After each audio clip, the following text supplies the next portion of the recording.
மக்களே, உலகத்துல இருக்கக்கூடிய ஒட்டுமொத்த வன்னிய பெருமக்கள் மற்றும் பாமக கட்சியினுடைய உண்மையான தொண்டர்களுக்கு ரொம்ப பயத்தை உண்டு பண்ற மாதிரியான ஒரு சம்பவம் நேத்து நடந்திருக்கு. அது என்ன அப்படின்னா, பாமக நிறுவனர் ராமதாஸ் ஐயா அவர்கள் நேத்து சேலம் பள்ளப்பட்டில அவங்களுடைய அந்த பரப்புரை பிரச்சாரத்தை முடிச்சுட்டு அந்த ஸ்டேஜ்ல இருந்து அப்படி இறங்கி வரும்போது அவருக்கு பயங்கரமா தலை சுத்தி மயக்கம் போட்டு விழுந்திருக்கா. அப்படி உடனே அங்க இருக்கக்கூடிய தொண்டர்களும் சரி, காவல்துறையினரும் சரி, ஐயாவை உடனடியா மீட்டு பக்கத்துல இருக்கக்கூடிய, அதாவது சேலத்துல இருக்கக்கூடிய கோகுலம் ஹாஸ்பிட்டல்ல அவர் ட்ரீட்மெண்ட்டுக்கு அட்மிட் பண்ணிருக்காங்க. மருத்துவர் ஐயா ராமதாஸ் அவர்களை பொறுத்த வரைக்கும் அவருக்கு வயசு ரொம்ப அதிகமே ஆயிடுச்சுங்க. இருந்தாலும் மக்களுக்காகவும் தொண்டர்களுக்காகவும் அவங்கள நம்பி இருக்கிற வன்னிய பெருமக்களுக்காகவும் இன்னும் நல்லது பண்ணணும் அப்படின்னு சொல்லிட்டு அவர் நிறைய கட்சி இடங்கள், அப்புறம் அங்க போறது இங்க போறது வரதுமா இருந்துகிட்டே தான் இருக்கிறாரு. சோ இப்படி இருக்கும் போதுதான் அவருக்கு அந்த ஸ்டேஜ்ல இருந்து இறங்கி வரும்போது இந்த சம்பவம் நடந்திருக்கு அப்படின்னு மாதிரி சொல்றாங்க. மேற்கொண்டு டாக்டர் என்ன சொல்லியிருக்காங்க அப்படின்னா, அவருக்கு பெருசா பிளட் பிரஷரு, பிபி, சுகரு இந்த மாதிரிலாம் எந்த பிரச்சனையும் இல்ல, வயிற்றுக்கு நல்லா தான் சாப்பிடுறாரு, சோ பட்டினியாவும் கிடக்கல. அந்த ஸ்டேஜ்ல ரொம்ப நேரம் பேசும்போது அப்படி மூவ்மெண்ட் கொடுக்கும்போது அப்படி ஆயிருக்குங்க. சில நேரம் பாத்தீங்கன்னா நமக்கும் இந்த மாதிரிலாம் ஆகும்.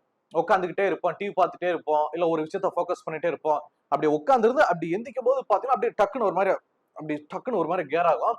சில நேரம் ரொம்ப நேரம் நின்றுகிட்டு அப்படி உட்காரும் போது இந்த மாதிரி சம்பவங்கள் இளவட்ட பிள்ளைகளா இருக்கு நமக்கே இந்த மாதிரிலாம் நடக்கும். சோ அவ்வளவு வயசு இருக்கிற அவங்க அங்கிட்டு இங்கிட்டு அலையும் போது அவருக்கு லைட்டா இந்த மாதிரி மயக்கம் வந்திருக்கு அப்படின்னு மாதிரி சொல்லியிருக்கிறாங்க. சோ அந்த சேலத்துல இருக்கக்கூடிய கோகுலம் ஹாஸ்பிட்டல்ல இரவு முழுக்க அங்க வச்சு ட்ரீட்மெண்ட் பார்த்துட்டு மேல் சிகிச்சைக்காக முன்னப்பின்ன இருக்கட்டுமே அப்படின்றதுக்காக சென்னை அப்போலோ ஹாஸ்பிட்டல் கொண்டு வந்திருக்காங்க.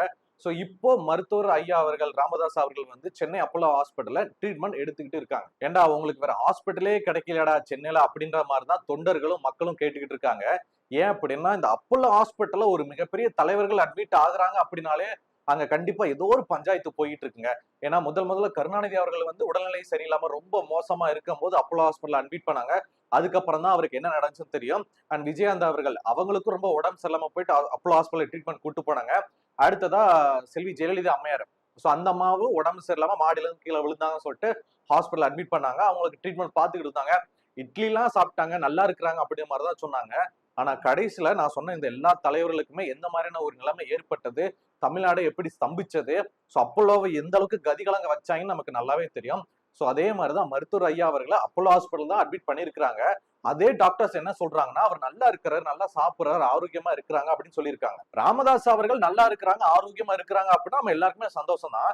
ஆனா தொண்டர்களும் பொதுமக்களும் என்ன சொல்றாங்கன்னா, இல்ல சம்திங் ராங்கா இருக்குது. ஏன்னா அவருக்கு ஆல்ரெடி நிறைய வயசாயிடுச்சு, இப்ப மயக்கம் வேற வந்திருக்கு, போதாத குறைக்கு அப்போலோ ஹாஸ்பிட்டல் வேற அட்மிட் பண்ணிருக்கீங்க அப்படின்னு சொல்லிட்டு எதுவும் தப்பா நடந்துருமோ, நடந்துடக்கூடாது அப்படின்ற பயத்துல தொண்டர்களும் வன்னிய மக்களும் அப்போலோ ஹாஸ்பிட்டல் முன்னாடி திரண்டு என்ன நடக்குது, ஏது நடக்குது, ஐயா நல்லா இருக்கிறா அப்படின்னு சொல்லிட்டு அங்க ஒரு பரபரப்பான சூழ்நிலை போயிட்டு இருக்கு. சோ இந்த மாதிரி ராமதாஸ் ஐயா அவர்களுக்கு உடல்நிலை சரியில்லை, மயக்கம் போட்டு விழுந்துட்டாங்க, ஹாஸ்பிட்டல் அட்மிட் பண்ணாங்கன்றத அன்புமணி அவர்கள் தெரிஞ்சுக்கிட்டதுக்கு அப்புறமா அன்புமணி அவர்கள் என்ன சொல்றாங்க அப்படின்னா, எங்க அப்பா கூடயே இருக்கிறாங்கல்ல, அவங்க தான் இதுக்கு எல்லாத்துக்கும் காரணம், எங்க அப்பாவை ஒழுங்கா பாத்துக்க மாட்டேங்கிறாங்க, எங்க அப்பாவுக்கு மட்டும் எதனா ஆச்சுன்னு வச்சுங்களேன், படுபாவிகளா நான் சும்மா விட மாட்டேன் அப்படின்னு சொல்லிட்டு அன்புமணி அவர்கள் ஒரு கண்டனத்தை தெரிவிக்கிறாங்க, கொந்தளிக்கிறாங்க, இந்த மாதிரி வார்த்தைகள்லாம் விட்டுக்கிட்டு இருக்காங்க. சோ எல்லா செய்தி சேனல்களுமே அன்புமணி அவங்களுடைய அந்த ஆதங்கம், அந்த கொந்தளிப்பு, கண்டனங்களை பார்த்ததுக்கு அப்புறமா பெரும்பாலான வன்னிய பெருமக்கள் கீழே கமெண்ட்ஸ்ல என்ன தெரியப்படுத்துறாங்க அப்படின்னா, ஓ அப்பா மேல உங்களுக்கு அவ்வளவு அக்கறை இருக்குதா, அவ்வளவு பாசமா இருக்கிறீங்களா, ஏங்க அன்புமணி அவங்களே, நீங்க அவ்வளவு பாசமா இருக்கிறீங்க, அவ்வளவு அக்கறையா இருக்கிறீங்க அப்படின்னா எதுக்குங்க சண்டை போட்டு கேஸ போட்டு எங்க அப்பா கிட்ட இருந்து கட்சி எனக்கு கொடுங்க, கட்சியோட முழு பொறுப்பு நான் தான் ஆகணும் அப்படின்னு சொல்லிட்டு எதுங்க கட்சியை பிரிச்சீங்க? அப்பா கிட்டே கொடுக்க வேண்டியதானே? அப்பாக்கு நாளை பண்ண ஒண்ணு நடக்கும், ஆனதுக்கு அப்புறமா நீங்க கட்சியில பொறுப்பேற்றுக்கலாம்ல. உங்க அப்பா உயிரோட இருக்கும்போது கட்சியை பிரிச்சவர் தானே நீங்க, இப்ப நான் புதுசா பாசம் பொத்துக்கிட்டு வருது அப்படின்னு சொல்லிட்டு பெரும்பாலான வன்னிய பெருமக்கள் கீழே கமலை தெரியப்படுத்திட்டு இருக்காங்க. சோ இதெல்லாம் ஒரு பக்கம் போயிட்டு இருக்கா. இன்னொரு பக்கம் மக்கள் என்ன சொல்றாங்கன்னா, இதெல்லாம் ஆக்டிங்க. ராமதாஸ் ஐயா அவர்கள் எத்தனை வருட காலங்களாக அரசியல இருக்காரு, அரசியல பலந்துன்னு கொட்டை போட்டவரு, அவருக்கு தெரியாதா எங்க எப்படி நடந்துக்கணும்னு? ஏன் அப்படின்னா, இந்த பாமகவை நிறுவனதே ராமதாஸ் ஐயா அவர்களும் காடு வெட்டி குருவும் அப்படின்ற ஒரு டாக் போயிட்டு இருக்கு. இப்படி இருக்கிற நிலைமையில அவர்கிட்ட இருந்து இந்த பாமக எனக்கு தான், இந்த கட்சியோட பொறுப்பு எனக்கு தான் வரணும்னு சொல்லிட்டு அன்புமணி அவர்கள் கேஸ போட்டு சின்னத்தை இதையும் முடக்கி அவர் வாங்குறதுக்கு முயற்சி பண்ணிட்டு இருக்காரு. அந்த பஞ்சாயத்து ஒரு பக்கம் போயிட்டு இருக்கும் போது ராமதாஸ் ஐயாவால கட்சியில ஒண்ணுமே பண்ண முடியல, கட்சியில அவருக்கான பவரே இல்ல அப்படிங்கும் போது அவர் சும்மா உட்காந்துட்டு இருப்பாரா? அவர் நேக்கா சசிகலோட கட்சி அது என்னென்ன கட்சி, அகில இந்திய புரட்சி தலைவர் மக்கள் முன்னேற்ற கழகம் மமுக, அந்த கட்சியில போய் இணைஞ்சிட்டாரு. சோ ஒரு அரசியல்வாதியால கட்சியில கோலோன்றாம அரசியல அப்படி கட்சியில இணையாம இருக்க முடியாது. சோ கட்சி எதுவுமே இல்லையே, சசிகலா கட்சியில இருக்கமே அப்படின்றதுக்காகத்தான் புதுசா இந்த கட்சியில இணைஞ்சிருக்கும் போது அனுதாப ஓட்டுகளை சம்பாதிக்கிறதுக்காக இந்த மாதிரி எல்லாம் பண்ணியிருக்காருங்க அப்படின்னு சொல்லிட்டு ஒரு பகுதி மக்கள் அந்த மாதிரியும் சொல்றாங்க. அகில இந்திய புரட்சி தலைவர் மக்கள் முன்னேற்ற கழகம் அஇஅதிமுக அந்த கட்சி வந்து பாத்தீங்கன்னா சசிகலா அவர்கள் ஆரம்பிக்கல, சசிகலா அவர்களுடைய தொண்டர் ஒருத்தர் ஆரம்பிச்சிருக்காங்க. அதுல சசிகலா தன்னை இணைச்சுக்கிட்டாங்க. தன்னை இணைச்சுக்கிட்டு இப்ப அந்த கட்சியோட முக்கியமான லீடராவே மாறிட்டாங்க. சோ இப்படி இருக்கும் போதுதான் சசிகலா அவர்களுடைய அந்த கட்சியில வந்து ராமதாஸ் ஐயா வந்து இணைஞ்சிட்டாங்க. சோ அந்த கட்சியில மெயின் 2 பார்ட்டிங்க, முக்கியமான 2 தலைக்கட்டு யாருன்னா சசிகலா அவர்களும் ராமதாஸ் அவர்களும் தான். சோ இந்த பக்கம் பாத்தீங்கன்னா பெரும்பாலான வன்னிய பெருமக்களுடைய ஓட்டுகள் அங்க வரும். ஏன்னா ராமதாஸ் ஐயா அவர்களை எவ்வளவு நல்லது பண்ணியிருக்காங்க, அவர்களுக்கான கட்சி ஆட்கள் தொண்டர்கள் அந்த சாதி சன மக்கள் எல்லாம் இருப்பாங்க பாத்தீங்களா, அவங்களுடைய ஓட்டுகளும் வரும்.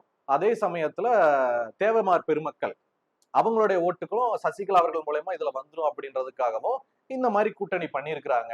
அதுல ராமதாஸ் ஐயா அவர்கள் ஒரு படி முன்னாடி போயிட்டு அப்படியே மயக்கம் விழுகிற மாதிரி விழுந்து ஒரு அனுதாப ஓட்டுகளை வாங்கிடலாம் அப்படின்ற மாதிரிதான் அவர் திட்டம் போட்டிருக்காரு அப்படின்னு சொல்றாங்க. ஆப்போசிட் பார்ட்டி மத்த கட்சியினர் இருப்பாங்க பாத்தீங்களா, அவங்க எல்லாம் நீங்க பாத்துக்கிட்டு இருக்கிற இந்த வீடியோவை அவங்க மென்ஷன் பண்ணி பாருங்கய்யா, ஒருத்தர் மயங்கி விழுகிறாரு அப்படின்னா பொத்துன்னு விழுகணும், அப்படியே கண்ணை மூடிட்டு.